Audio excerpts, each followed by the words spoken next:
In the early hours of August 31, 1997, a mangled Mercedes lay twisted beneath the Pont de l'Alma tunnel in Paris. Inside it, the world's most photographed woman, Princess Diana, was dying. The crash stunned the world, but the questions it raised have refused to fade. How could a princess, adored and protected, meet such a brutal end in a supposedly secure city? More than 2 decades later, suspicion still hangs heavy over every detail of that night. And when investigators finally examined the wreckage, what they found in Princess Diana's crash car wasn't just tragic. It raised even more disturbing questions. Here's what they found, and it's not good. The night it happened, a perfect storm of chaos.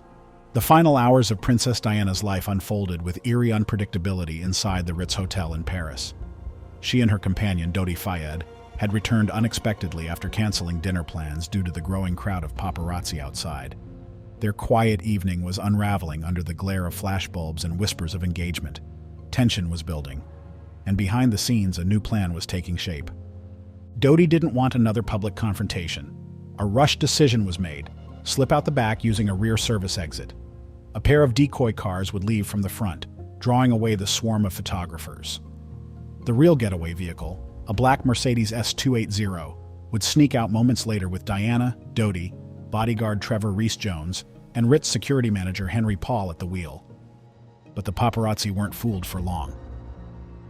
As the Mercedes pulled out just after midnight, cameras swung around, scooters revved, and the chase was on. Witnesses described a chaotic blur of motorcycles weaving between cars. Diana and Dodi had a small head start, but it quickly disappeared in the rising panic. The Mercedes gathered speed, rocketed through the Place de la Concorde, and continued along the Seine. Instead of taking the expected right turn toward Dodi's nearby apartment, the car surged forward, straight into the Pont de l'Alma tunnel. And then, in one catastrophic instant, it was over. The Mercedes slammed into the 13th pillar of the tunnel. The crash was violent and final. Dodi and Henry Paul died instantly. Rees-Jones was barely alive. Diana, critically injured, was still breathing when emergency responders arrived, but the scene was chaotic. Flashbulbs fired even as doctors tried to reach her. In the aftermath, physical wreckage was not the only thing left behind. There was confusion, contradictions, and a key question that has never been fully answered. Why did the driver, a man familiar with Paris streets, choose a route that bypassed the safest exit? Why speed into a tunnel known for its tight curves and limited visibility? What happened inside that Mercedes remains under intense scrutiny? And the answer to that route deviation may lie with the man behind the wheel. The driver, drunk, framed, or something else. Henry Paul was no stranger to the Ritz. As deputy head of security, he carried himself with authority and confidence. But on the night of August 30th, something felt off. After going off duty around 7 p.m., Paul vanished for nearly 3 hours. Where he went and what he did during that window remains a mystery. By 10 p.m., he was suddenly summoned back to the hotel. Minutes later, he was planning the escape route that would end in disaster. Here's what raises eyebrows. Blood tests claimed Paul had a blood alcohol level more than 3 times over the French legal limit. According to official reports, he was drunk enough to be considered unfit to drive under any circumstances. But video evidence tells a different story. Surveillance footage from inside the Ritz showed Paul walking steadily, speaking clearly, and even crouching to tie both shoelaces without any sign of imbalance. He greeted staff with confidence and managed security logistics with sharp attention. At one point, he was seen waving and laughing, joking with a bodyguard. No one, not even Diana's own bodyguard, Trevor Rees-Jones, suspected he had been drinking. Rees-Jones later testified that Paul appeared stone-cold sober. So how could a man who looked and behaved normally test positive for such a high level of alcohol? This is shocking, and the contradictions go deeper. Just weeks after the crash, Lord Stevens, head of the Operation Paget investigation, met with Henry Paul's grieving parents. According to police notes, he personally told them not to worry. Their son, he said, would not be found drunk in charge of the vehicle. But when his official report was published, it told a different story. Paul, Stevens now claimed, was highly intoxicated and would have been prosecuted for dangerous driving had he survived. The inconsistency stunned observers. Had Stevens lied to comfort the family? Or had something changed between that quiet meeting and the public release of his findings? These conflicting narratives have never been fully reconciled. If Paul wasn't drunk, as video and witness accounts suggest, then the integrity of the blood samples and the official story comes under scrutiny. If he was drunk, why didn't anyone at the hotel notice? The evidence points in multiple directions, and Henry Paul's missing hours may hold the key.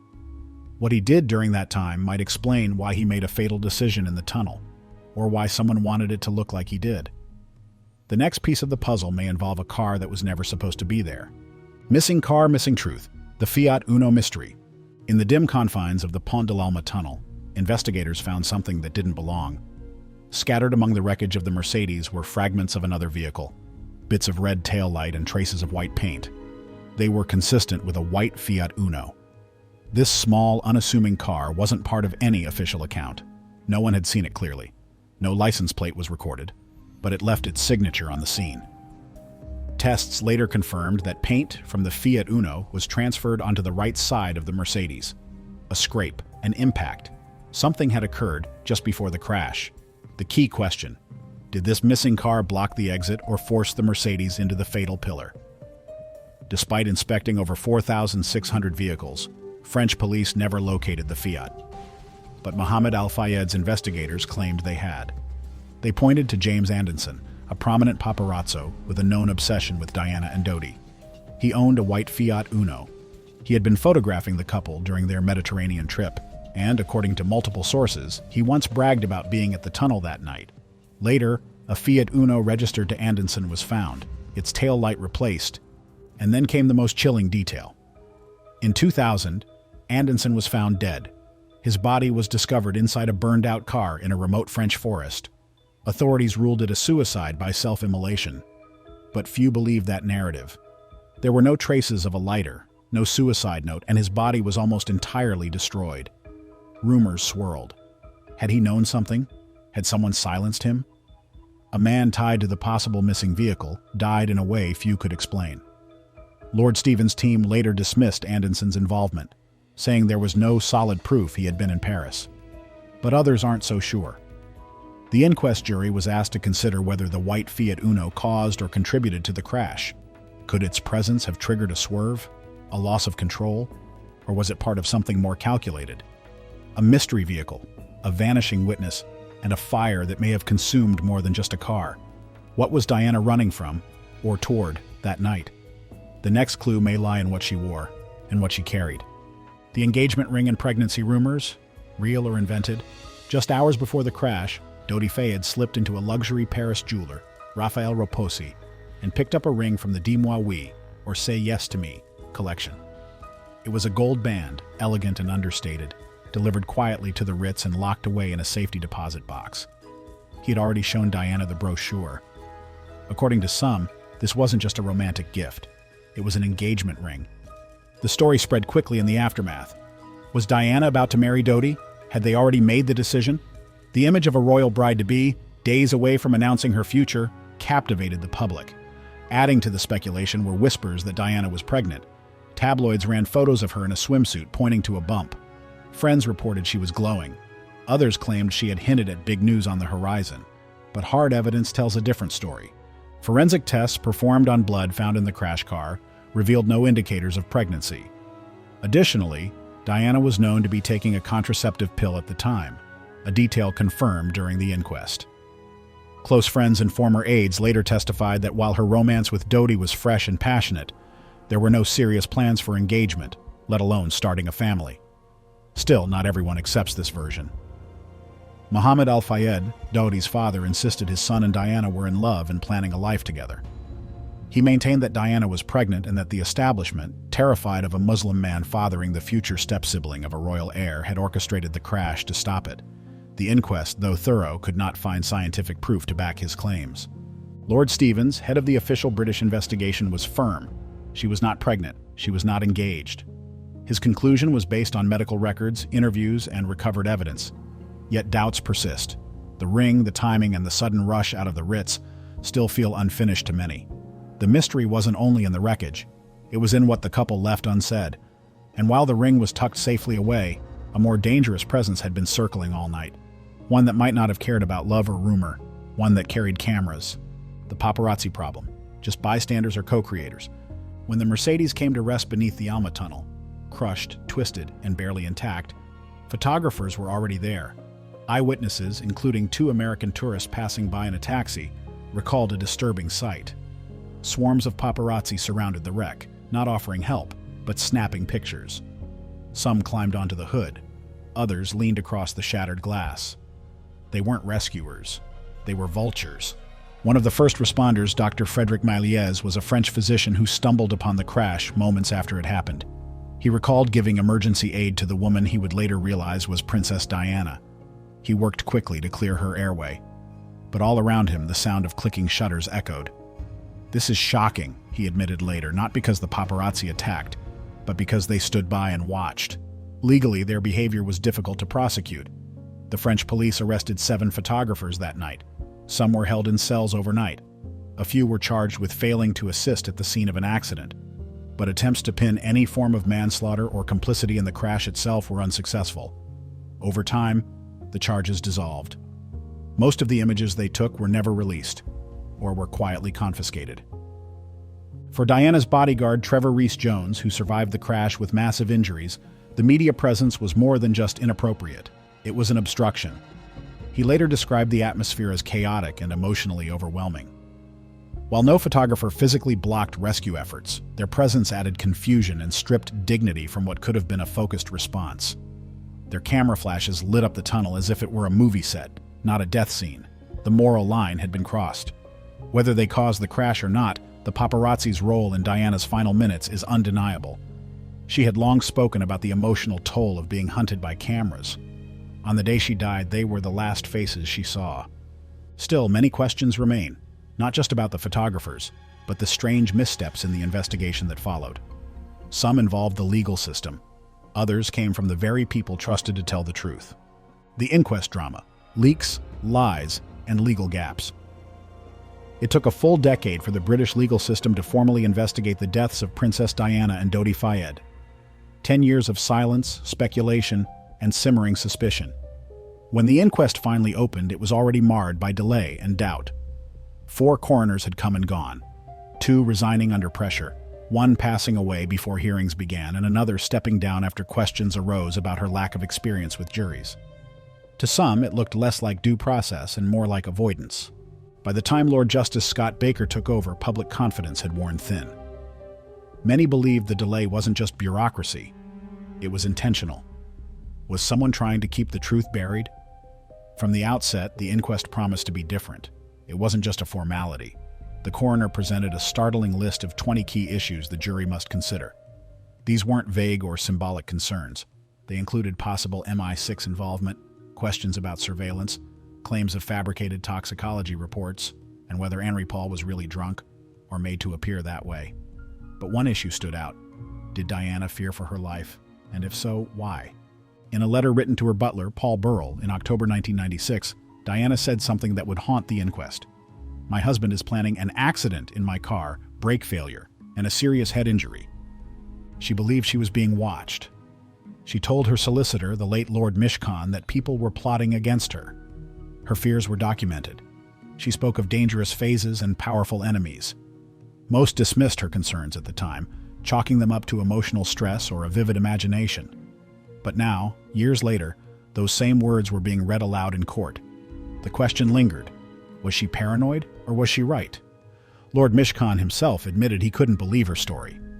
But when he discussed it with Scotland Yard Commander Jeffreys, the commander shockingly said he half believed it could be true.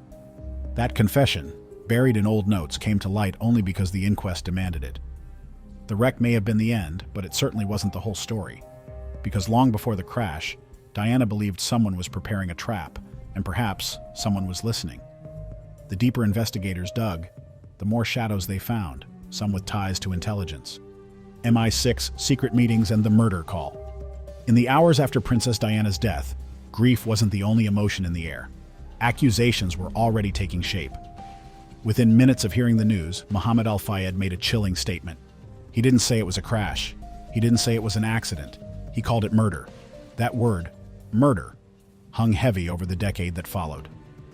Al-Fayed claimed from the beginning that the British establishment, and possibly the royal family, wanted Diana silenced. He believed her romance with his son Dodi threatened the monarchy. And he wasn't alone in thinking Diana had become a problem for powerful forces. She had said so herself.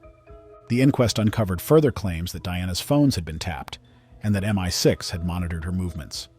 Lord Stevens, in charge of the Operation Paget investigation, confirmed that his team was granted full access to MI6 records, something almost unheard of. He reported no evidence of an assassination plot. But questions remained. Did MI6 simply erase what they didn't want found? Or did they never document it at all? Attention also turned to Henri Paul, the man behind the wheel. It was revealed that French secret services had used him in hotel-related inquiries. Was he merely cooperating with security circles, or was he an active informant? Some believed he was too embedded to be just a hotel staffer. Others said he was targeted to take the fall. No hard proof emerged linking Paul to British intelligence, but that didn't stop suspicions from growing. Why was he summoned back to the Ritz so suddenly? Why was he the one chosen to drive? As suspicion mounted, another key question emerged. Could Diana have been saved if help had arrived faster, or was the delay part of something more? The ambulance delay and medical controversies. In a city as modern as Paris, help should have come fast. Yet after the crash, Princess Diana spent 1 hour and 43 minutes in an ambulance before she reached the operating table. The Mercedes wreck had stopped barely 3 miles from Pitié-Salpêtrière Hospital, one of the city's top trauma centers. But the ambulance bypassed a closer hospital, St. Louis, and followed protocol to stabilize Diana on site before slowly transporting her across town. Why? French emergency services defend their system. Unlike in the UK, French paramedics are trained to perform extensive treatment at the scene and en route. But that night, as seconds ticked away, the delay drew fire. Critics asked why a dying woman wasn't rushed to the nearest emergency room. Every minute mattered. Inside the ambulance, Diana suffered cardiac arrest. She was revived, but her condition was dire. By the time surgeons opened her chest, the damage was beyond repair. Her pulmonary vein had been torn, a rare and almost always fatal injury. Dr. Frédéric Mailliez, the first to treat her at the crash site, later said she appeared peaceful, almost as if asleep. Despite media speculation, he insisted the paparazzi did not interfere with his efforts. Diana had no visible injuries and looked as though she might survive, but doctors later testified her internal wounds were so severe that even crashing outside a hospital likely wouldn't have saved her. What was found in the wreck? The final evidence. In the aftermath of the crash, investigators combed through every inch of the wrecked Mercedes. What they found told part of the story, but not all of it. Among the twisted metal and shattered glass lay remnants of Diana's final night, a broken string of pearls scattered across the back seat. Blood samples later used to rule out pregnancy. But there was no diary and no handbag, just silence and debris. Forensic teams searched for any signs of tampering. If the brakes had failed, there would be evidence. If the steering had been compromised, the mechanics would reveal it. But the car told no such tale. The Mercedes had no mechanical faults. The tires were intact. The brake system was operational. Nothing pointed to sabotage. Still, something felt wrong. Key moments of that night, particularly in the tunnel, weren't captured on CCTV. Cameras were either malfunctioning, turned the wrong way, or simply missing. There was no footage of the exact moment of impact, no visual confirmation of the alleged Fiat Uno, no images of what happened in the critical seconds before the crash. Then came another surprise. The tunnel was reopened to traffic just hours later. By 10:30 a.m., vehicles were driving over the same spot where 3 people had died. Investigators had little time to gather evidence. The scene had been cleaned, scrubbed, and returned to normal. For many, this is shocking. Not just because of what was found, but how quickly it all disappeared. The truth, it seems, lies somewhere between the wreckage and the whispers. Closing reflection. Will we ever know the truth? More than 25 years later, the death of Princess Diana still feels unresolved. Not just emotionally, but factually. The questions haven't faded. They've multiplied. So has the public's distrust. Too many inconsistencies, too many missing pieces. A drunk driver who didn't appear drunk. A missing car that was never found. A tunnel scrubbed clean by morning. And above all, a woman who predicted her own death, down to the method. The official investigations concluded it was a tragic accident. That should have brought closure. Instead, it sparked more suspicion. Why the long delay before a formal inquest? Why the revolving door of coroners? Why were intelligence agencies even involved? And why, when everything was finally laid bare, did it feel like something was still being held back? People aren't holding on to conspiracy theories out of boredom. They're holding on because too much doesn't add up. Diana was beloved, but she was also inconvenient to those in power. She spoke too freely, loved too openly, and trusted too little. Her death was supposed to end the controversy, but it only made her legend more powerful. So will we ever know the truth? Possibly not. Do you think we will ever know everything that happened in that Paris tunnel all those years ago? Share your thoughts with us in the comments. We'd love to hear. For now, we're done. Catch you in the next video.